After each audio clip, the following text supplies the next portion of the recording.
제주에서는 하루 평균 11건의 교통사고가 발생하고 18명이 부상을 입고 있습니다. 교통사고 다발 지역 제주의 오명이 좀처럼 씻기지 않고 있는데요. 도민들의 안전이 꾸준히 위협받고 있는 상황 속에 도내 교통사고 현황과 주의사항, 알아둬야 할 점 등에 대해서 이야기 나눕니다. 제주경찰청 교통안전계 추은주 담당 나오셨습니다. 어서 오세요. 네, 안녕하세요. 네, 지난 5년간 도내 교통사고 현황에 대한 자료가 최근 발표됐습니다. 한 해 평균 교통사고 현황이 어떻게 되나요? 네, 발생 건수 기준으로 도내에서 한 해 평균 4,200여 건의 교통사고가 꾸준히 발생을 하고 있습니다.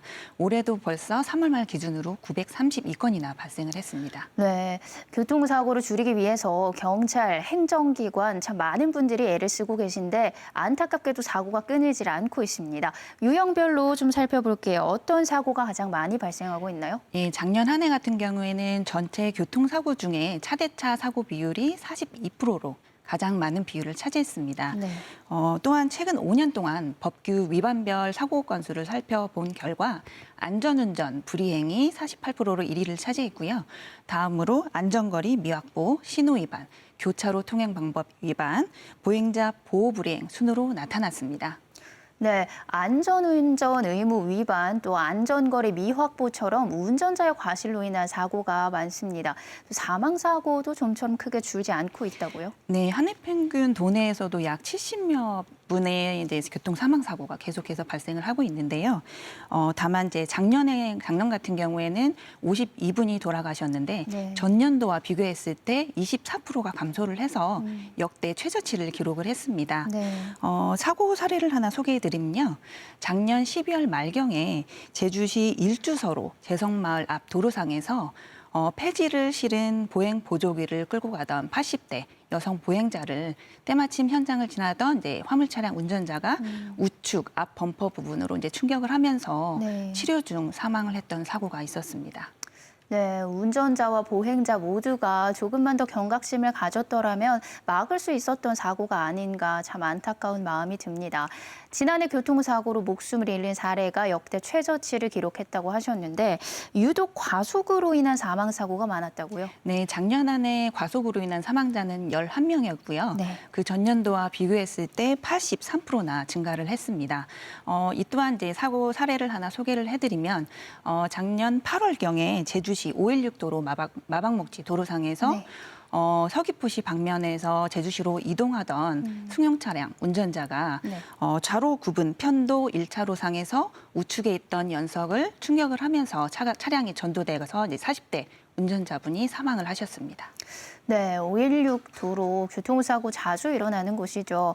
교통사고 사망사고가 자주 일어나는 지역이나 시간대가 있을까요? 네, 과속으로 인한 사망사고는 주로 시외권에서 발생을 하고 있고요. 네. 도로 기준으로 설명을 드리면 남원, 신내, 위미리가 위치한 일주 동로, 그다음에 상가리, 동광리를 끼고 있는 평화로, 그리고 덕수리 인성리 근처 일주도로상에서 일주서로상에서 이제 최근 5년 동안 많이 발생을 했고 네. 시간대는 일몰 후 일출 전인 18시에서 08시 사이에 82%가 발생을 했습니다.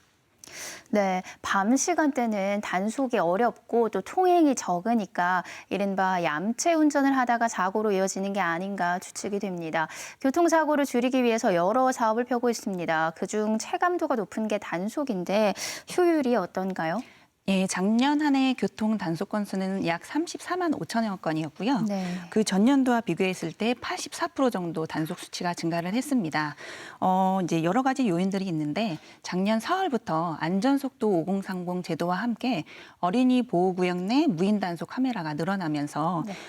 자연스럽게 이제 단속 건수가 늘어나게 됐고요. 그러면서 이제 보행자 사망 사고는 33%가 감소를 했고 이륜차 사망자 또한 33%가 이제 감소를 했습니다. 동시에 이제 총 저희가 통계를 분석을 해보니까 도심부 교통 사망 사고도 40%가량 감소를 했습니다.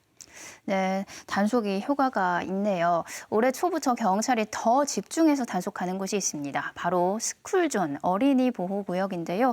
역시 효과가 있다고요? 네, 지난해 2월에서 3월 말까지 개학기 전후로 저희가 스쿨존을 중심으로 어린이 통학버스 위반 행위뿐만이 아니라 일반 운전자 교통법규 위반 행위에 대한 집중 단속 활동을 펼쳤습니다. 그 결과 이제 이 기간 동안 스쿨존 내 어린이 교통사고는 단 한 건도 없었고요. 네.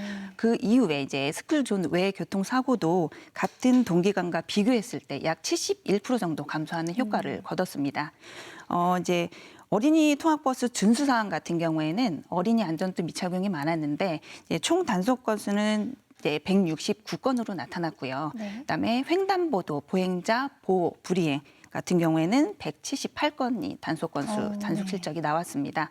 저희가 이제 이런 안전 활동을 하다 보니까 실제적으로 이제 학교 주변에서 이제 경찰관들이 많이 보여서 더욱 안심이 된다는 학부모님들의 긍정적인 반응이 있었습니다. 네. 네, 그렇군요. 참 스쿨존 교통단속 강화로 사고가 크게 줄어서 다행입니다. 스쿨존에서도 사고가 많이 발생하는 계절이나 시간대가 있나요? 네, 어린이들의 외부 활동이 많은 여름방학인 7월에 가장 높은 비중을 차지했고요. 그다음에 이제 봄철, 신학기인 3월에서 4월 사이에 이제 많은 비중을 차지하고 있습니다. 시간대는 주로 이제 아이들이 하교를 해서 학원으로 이동하는 시간인 오후 2시에서 6시 사이에 가장 많이 발생을 하고 있습니다. 네, 앞으로 스쿨존 단속을 더 강화해 나갈 계획이시잖아요. 구체적인 계획이 어떻게 되시나요? 네, 기존에 설치된 무인 단속 카메라 그런 단속 활동 외에도 어린이 통학버스 위반 행위뿐만 아니라 이제 보행자 보호 불이행 이런 이제 어린이 보행 안전을 위협하는 종합적인 도로교통법 위반 행위를 저희가 이제 캠코더 같은 이제 단속 장비들을 활용을 해서 이런 개학기뿐만 아니라 상시 단속 활동을 펼쳐나갈 계획입니다. 네, 스쿨존에서의 교통사고가 근절되기를 바라봅니다. 교통사고를 줄이기 위해서 사실 운전자, 보행자 다 경각심을 갖고 있어야 하는데요. 반드시 주의해야 할 점이 있을까요? 네, 운전자 입장에서는 항상 전방을 주시하면서 이제 보행자가 만약에 이제 건너가는 게 보이게 되면 일단 멈추는 습관이 가장 중요합니다. 그리고 이제 보행자 입장에서는 길을 건너실 때 항상 스마트폰 사용을 자제를 해주시고요. 네. 만약에 이제 어디서든 차량이 튀어나올 수가 있기 때문에 눈으로 확인을 하시고 횡단보도를 이용해서 천천히 방어 보행을 해주셔야 되겠습니다. 어느 한 사람만 조심해서 되는 게 아니라요. 서로가 서로를 먼저 배려해야 되겠습니다. 네, 일상에서도 그렇지만 도로에서는 특히 더 서로가 서로를 배려해야 한다는 점 꼭 명심하셔야겠습니다. 도내 교통사고를 얘기할 때 빠지지 않는 게 있는데요. 렌터카 사고입니다. 참 10건 중 1건이 렌터카 관련 사고라면서요?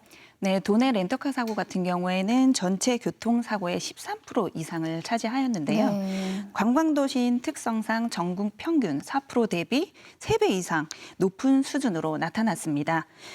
전년도인 20년도와 비교했을 때 발생 건수는 22%, 사망자 수는 50%나 증가를 했고요. 사고는 주로 여름 성수기인 7, 8월과 가을 행락철인 9월과 11월 사이에 많이 발생을 하고 있습니다. 네, 참 무엇보다 렌터카 사고를 줄이기 위한 노력이 시급하네요. 네, 그래서 이제 저희 경찰청 같은 경우는 도청과 도로교통공단 등 여러 유관기관과 협업을 해서요. 관련 대책 수립을 위한 논의를 진행 중에 있습니다. 일단 저희 경찰청에서는 최근 5년간 렌트카 교통사고 다발 지역 분석 자료를 토대로요. 현장 합동 점검을 통한 시설 개선을 추진 중에 있고요. 동시에 이제 렌터카 업체 방문 및 관광객 대상으로 안전수칙 교육을 이제 홍보 활동과 함께 펼치고 있습니다.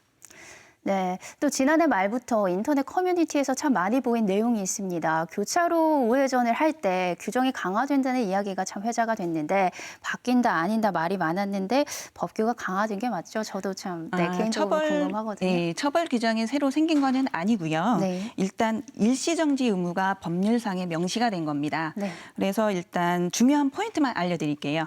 차량 신호등이 적색일 때 우회전을 하는 경우 첫 번째 만나는 횡단보도가 있으면 이제 신호기, 보행 신호기가 적색이든 초록색이든 일단 일시 정시를 하셔가지고 이제 보행자가 건너는 것을 확인을 하신 다음에 이제 우회전을 하셔야 됩니다. 이제 두 번째 이제 만나는 횡단보도에서는 보행자가 있는 경우에는 보행자가 있는 것을 이제 확인을 하고 건너갈 때까지 이제 건너가는 것을 눈으로 확인하신 다음에 이제 진행을 하시고요.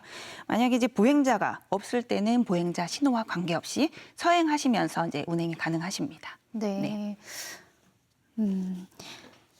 그리고 이제 올해 7월 12일부터는 만약에 이제 횡단보도의 도로를 건너려는 보행자를 보시게 되면요, 그때도 반드시 일시 정지를 하셔야 되니까 그만큼 이제 보행자 관련 의무가 강화된다는 점 꼭 기억해 주시기 바랍니다. 네, 우회전 하실 때 일시 정지를 하시는 게 어떤 상황에서도 좋을 것 같습니다.